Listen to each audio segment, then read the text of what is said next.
Now, students at the University of Ghana continue to feel the effect of the strike action by their lecturers. UTAG members have been on strike since the beginning of August because they want the government to restore the conditions of service agreed upon in 2012, which they said was far better than the current situation. The strike by UTAG has severely affected academic and some non-academic work at the various tertiary campuses. The Kwame Nkrumah University of Science and Technology, University of Ghana, and other tertiary institutions have already announced a suspension of examinations due to the situation, with no end in sight for the strike. JoyNews' Christian Yale has been interacting with some students of the University of Ghana and has come through with this report. That structure, and what is quite worrying is that for some of us who have to submit our project works, for some of us who have to do our project defense and all those things that will enable us to graduate peacefully, we would have headache, because now with the strike you don't know when the lecturers are coming back, and there hasn't been any communication from lecturers to students. The university management has also gone blank on us, and so we are just left in the gap. We are just left to wander in the wilderness. I'm also doing the project work, which of course I should have a supervisor too, who is a lecturer to help me with the work. But yeah, is the case when you try reaching out to them, they tell you we are on strike. So it's becoming more frustrating and more disturbing at this point in time. So I have a similar story, or I share in his experience. It has kept us confused, and also I'm not happy because it was supposed to be a 13-week course, but we did it within 6 weeks. So we the ones who have sat down tirelessly to study, we really want to write the exams and get it off our shoulders. It's like we are in school. It's like we've just rented an apartment and we are just relaxing in it. It's been very, very frustrating. And I mean, again, we keep going back to the indefiniteness of the whole thing. The university's response so far has been, exams has been called off indefinitely, and reopening of the next batch is also uncertain. That has added to how, uncertain things have become for us.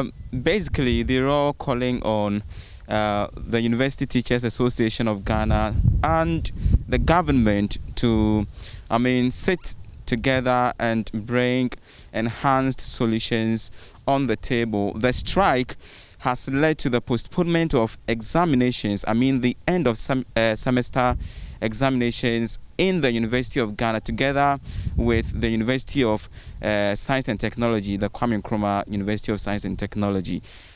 The UTAG strike, which is having a toll on students at the various universities. On Zoom for that conversation is Ofosu Asamoah, is Executive Secretary of the National Labour Commission. I'm grateful for your time, Mr. Asamoah. The last time we spoke was the fact that you had gotten an injunction to stop UTAG from going on a strike. Indeed, the Deputy Labour Relations Minister assured that he was going to intervene between you and UTAG to pull out that case from court and resolve it amicably. Where are we now? Yes, like I said, we went to court and to apply for an injunction to restrain them from, continuing the strike. And the court directed that they should refrain from continuing the strike. Unfortunately, they did not respect the court. So that is where we are. They are still on strike. Rather, they have filed an application to set aside the order of the court,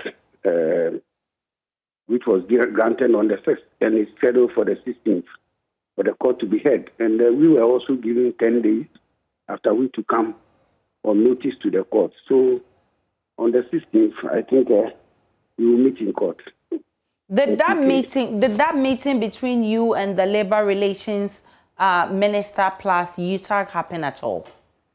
You see, yes, there hasn't been any meeting, but what the minister has sought to do, the intervention, is to have a stop. But we don't have a case pending. We made an application to the court, and it was granted. So we don't have any case pending before the court in respect of an injunction. If there is any case pending before the court, it is what UTAG has filed. They have filed an application to set aside the order given us, which is coming on the 16th. Our case was dealt with. Our application was simple.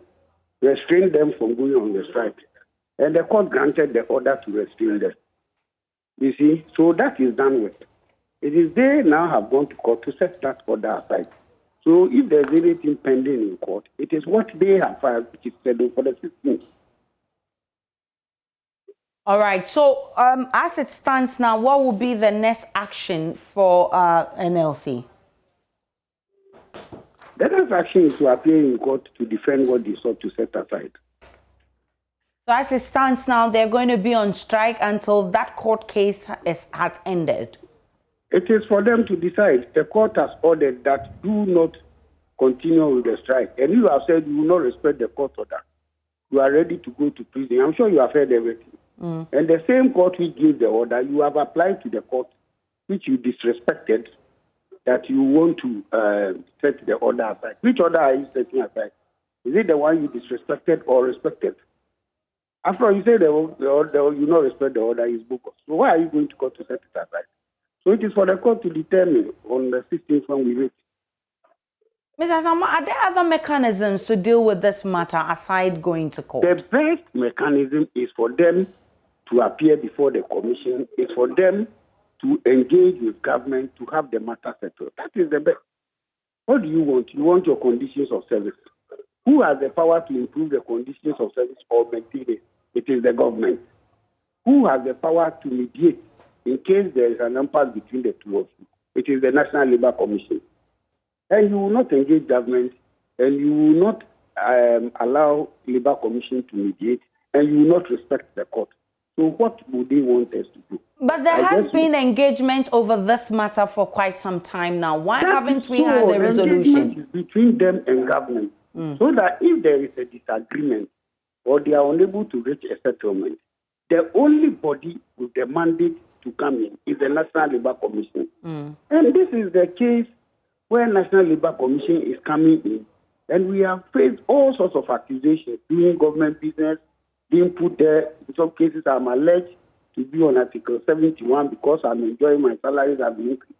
I don't care about, and so on.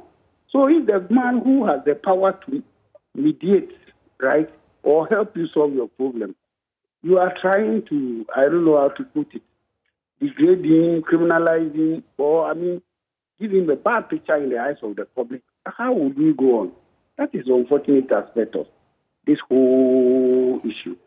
So UTAG must come to terms with reality that the NLC is not a negotiating party. They are not dealing with it. They are dealing with the government. And NLC is only an intermediary to facilitate the settlement of the issue. And when it comes to the West, the court comes in. Let's have this respect for these institutions we have established for ourselves for good governance. That is it. And everything will be solved in less than 1 day. Government is very committed. A minister calls, the minister appears before the commission, the Council for Tertiary Education, the Director General for Salifu, Dr. Kwapon of Wages. All of them are committed.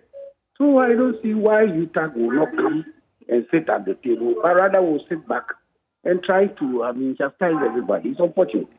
I'm grateful for your time. Ofosu Asamoah is Executive Secretary of the National Labour Commission.